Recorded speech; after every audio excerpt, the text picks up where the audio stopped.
Morning जय जगन्नाथ। तो आज ब्लॉग आरंभ होची मोर झीर स्कूल जीवारू।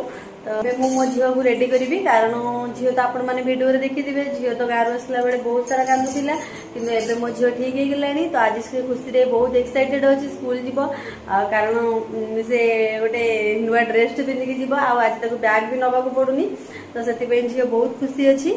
आम गाँव बनई आनी मामा ही बनई देता ड्रेसटा झील से ड्रेस पिंधिकी मुझे रेडी करी। आपण मैंने मो झीर लुकटा केमती देखा जाउची आपण मैंने कमेंट बॉक्स रे निश्चित जनइबे। आपण मैंने जब मो चैनल नुआ अच्छा तो सब्सक्राइब करने जमा भी भूलें। तो मुझे आपण मानक देखा मो झील केमती कौन मो झील देखी थे वीडियो में देखी थी कपड़ा आनिक झील ड्रेसटा बनई सुंदर ड्रेस झीटा पिंधिकी रेडी हम भल लगे। तो से बाबा ही रेडी कर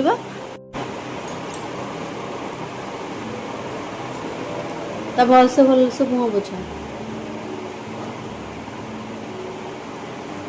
झिया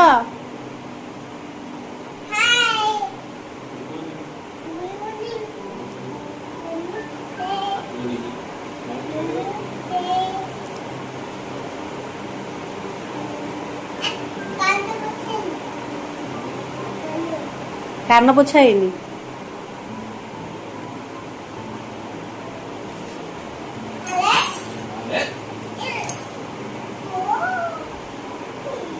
मुंडा मु कुंडेबी ना बाबा कुंडेबे मु कुंडेबी नहीं तार सब बाबा ही दरकार।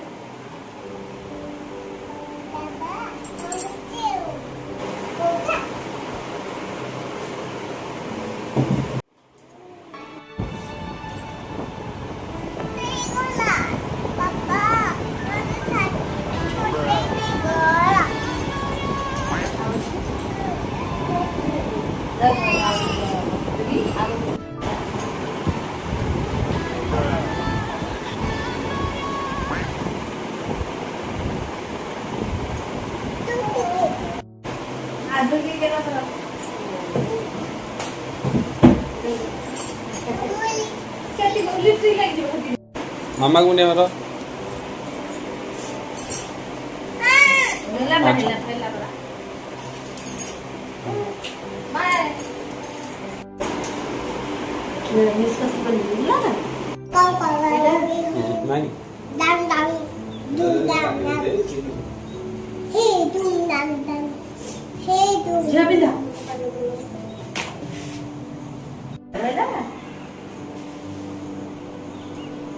ये रंग हो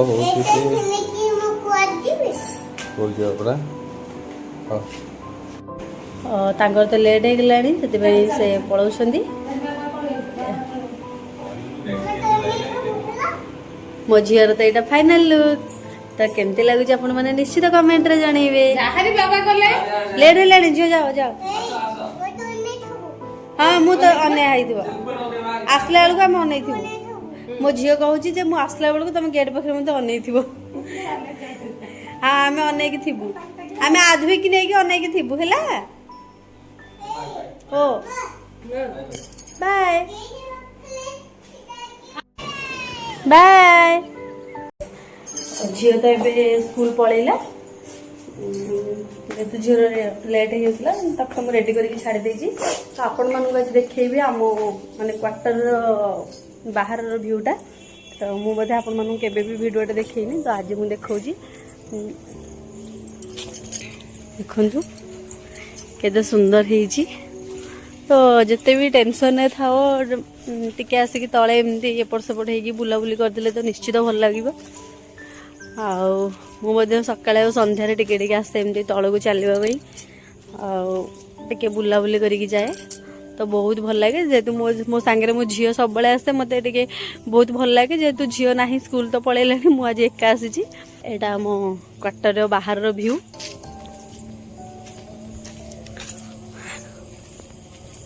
मुझे चलिए आसा भितर ये स्कूल छाड़ी पलि आसले झील को छाड़ दी केते जल्दी मुझे सब आसे सकाल सन्धारे बुलाया तो भल लगुनि जमा भी ठंडा हो नाक खाली बिंधा हो भल लगे तले बुलिक आसले हेरी गाँव रुह कहीं आसो एका बुल गाँव थे के लोक आसता छाड़ा बोधे शुणु ना ତଳକୁ ତ ଆସିଛେ ନେଇଯିବା ଭୃଷୁଙ୍ଗା ପତ୍ର ହଙ୍ଗା କାଳେ ଦରକାର ପଡ଼ିବ। ବର୍ଷା ପାଗ ପକୁଡ଼ି ଛାଣିଲା ବେଳକୁ ଦରକାର ପଡ଼ିବ। ଆପଣମାନେ ତ ଜାଣିଥିବେ ବେଲପତ୍ର ଟିକେ ଖାଇଦେଲେ ପେଟ ଡାଇଜେସନଟା ଭଲ ହୁଏ। ମାଉସୀ ତମେ ଖାଇବ?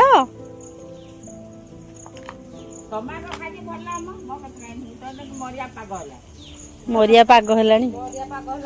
ମରିଆ ପାଗ ମାନେ କଣ ବର୍ଷା ପାଗରେ ମାଉସୀ ତ ମୋତେ ବହୁତ ହେଲ୍ପ କରନ୍ତି, କାରଣ ମୋର ସାଙ୍ଗେ ସାଙ୍ଗେ ଯୋଉଟା ଦରକାର ମାଉସୀ ଆଣିକି ଦେଇଦିଅନ୍ତି। ଆଉ ମୋତେ କାହାକୁ କହିବାକୁ ବି ପଡ଼େନି, ନାଇଁ କି?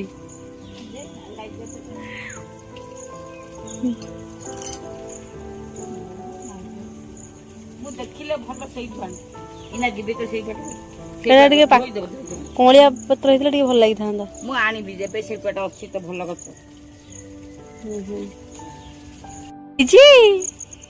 କିଏ ମୋ ଧନ କଣ ଆଣିଛୁ କି?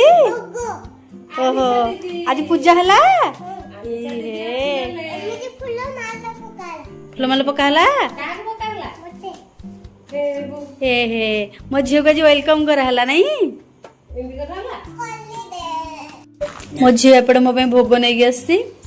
ଏଇଟା କଣ କିଲୋ ଝିଅ? ଚକୋଲେଟ। ଆଉ ତତେ କଣ ଖାଇବାକୁ ଦେଲେ? କଣ କହିଲେ ଲ? ମାଛ ଆଣିଲ ବାବାର ତୋର? ସେଠୁ ଧରିକି ଆଇଲ। କଣ ଆଣିଛ? ଚୁଙ୍ଗୁଲି। ଆଜି 10ଟା 10:30 ହେଲାଣି। ଖାଇବି କେତେବେଳେ?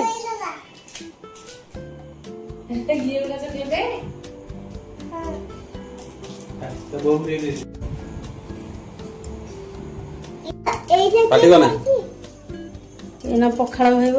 ଦିପହରକୁ କଣ ନେଇକି ଏବେ ଆସିଲେ ତ ଖାଇକି ପଖାଳ ଖାଇକି ଯିବେ ଅଫିସ। ତାପରେ ଦିପହରକୁ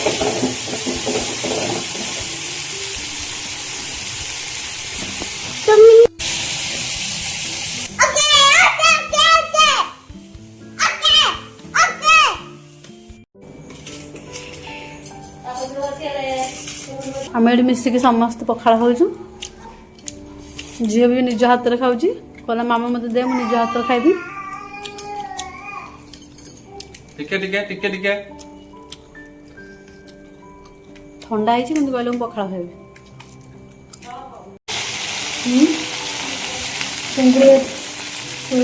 ସେଠିକା ଥିଲା ସୌର ପାଖରେ ଚୁଙ୍ଗୁଳିଟା ଭାଜିଦେବି। ଏପଟେ ସନ୍ତୁଳା ତ ଝିଅ ପାଇଁ ମୁଁ ବସେଇ ଦେଇଛି। ଆଉ ଏପଟେ ବି ଅରୁଆ ମୁଁ କରିସାରିଲାଣି।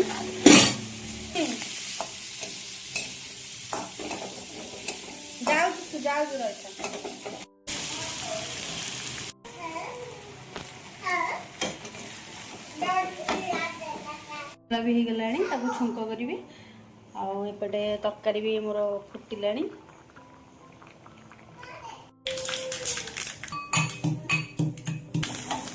ଛୁଆ ଘରକୁ ସେମିତି କାମ ଲାଗିବ କଣ କରିବା।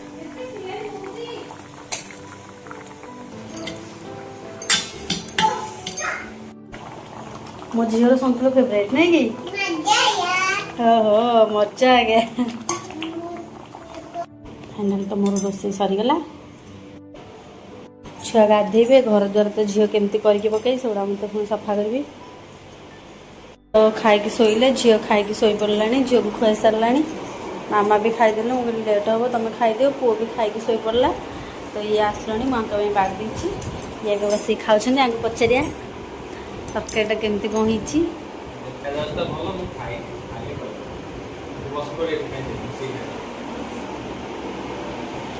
ଶାଗ ଭଜା।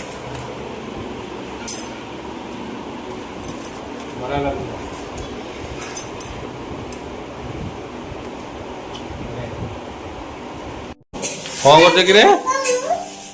ମ୍ୟାଗି ହଉଛି ମ୍ୟାଗି। ମ୍ୟାଗି ମତେ ତ କହିଥିଲେ ମୁଁ କିଣି ଆଣିଥାନ୍ତି ଚାଉମିନ। ଏଇ କଣ କରୁଛି ଠିଆ ହେଇକି? ସିଏ ଆମର ଦେଖୁନ କେଉଁ ଠିଆ ହେଇଛି।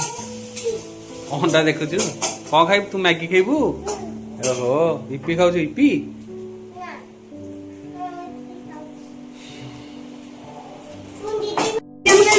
ଆମ୍ଲେଟ ଭଳିଆ ଗଲାଣି। କିଛି ନା ମୋ ଝିଅ ସନ୍ଧ୍ୟା ବେଳେ ବନୁଛି ସ୍ପେଶାଲ ମ୍ୟାଗି କାରଣ ବାହାରେ ବର୍ଷା ହେଉଛି ତ ଯାଇ ହେବନି। ମୁଁ ତ ଆସିଲି ଅଫିସରୁ ଏବେ ସେଥିପାଇଁ ଇଏ ଘରେ ଗୋଟେ ପ୍ଲାନିଂ କରିକି କରୁଛନ୍ତି ଆଉ ମୋ ଝିଅ ତ ଏଠି ପୁରା ବିଲ ତାପରେ ମୋ ଝିଅ ତ ଏଠି ପୁରା ଯୋଉ କଣ ବିଲେଇ ଭଳିଆ ଜଗିକି କହିଛି କେତେବେଳକୁ ଓହ୍ଲେଇବ ସେ ଖାଇବ। ତୁ ଖାଇବୁ କୋଉ ପାଟିରେ ଖାଇବୁ ଏମିତି ଖାଇଦେବୁ। ହଉ ହଉ ସେତିକି ହେଲା ମ୍ୟାଡାମ ଆଜି ଗୋଟେ ଅଲଗା ଟାଇପର ମ୍ୟାଗି କରୁଛନ୍ତି। ଇଏ ପାଣି ଗରମ କରିକି ଦିଏ ଇଏ ଡାଇରେକ୍ଟ ମସଲା କଷି ହେଇକି ମ୍ୟାଗି କଷିଆ ହେଲା। ତାପରେ କଣ କରିବ କହିଲେ ସିନା ଆମେ ଜାଣିବୁ।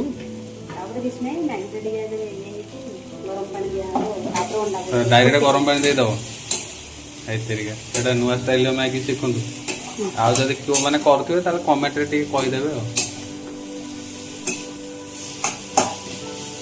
ପାଣି ଦିଆ ହେଇଗଲା ଆଉ ଯୋଉ କଥାରେ ଅଛି 2 ମିନିଟ୍ ଫୁଟିଲା ପରେ ହେଲା। ଆଉ କଣ ଛିଞ୍ଚତ୍ର ଅଣ୍ଡା କେତେବେଳକୁ ପଡିବ ଲାଷ୍ଟକୁ? ଓକେ ଏ ଝିଅ ଗୋଟେ ପାଣି ଦେଇଥିଲୁ ପିଇ ବସ ପୁରା ମ୍ୟାଗି ଛିଞ୍ଚତ୍ର ହେଇଗଲା ଆମର।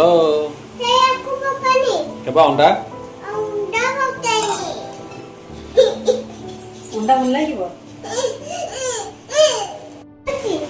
ପୁରା ଟେଷ୍ଟି ଦେଖାଯାଉଛି। ଆମର ଟିକେ ଗ୍ରେଭି ବାଲା ଭଲ ଲାଗେ ତ ସେଥିପାଇଁ ଗ୍ରେଭି ବାଲା ହେଇଛି। ନୂଆ ନୂଆ ଏକ୍ସପେରିମେଣ୍ଟ କରୁଛନ୍ତି ଘରେ ବସିକି ଆଉ। ଝିଅ ଆମର ସମସ୍ତେ ଗୋଟେ ବଡ଼ ପ୍ଲେଟ୍ ନେଇଯା ଝିଅ ପାଇଁ ଛୋଟଟା।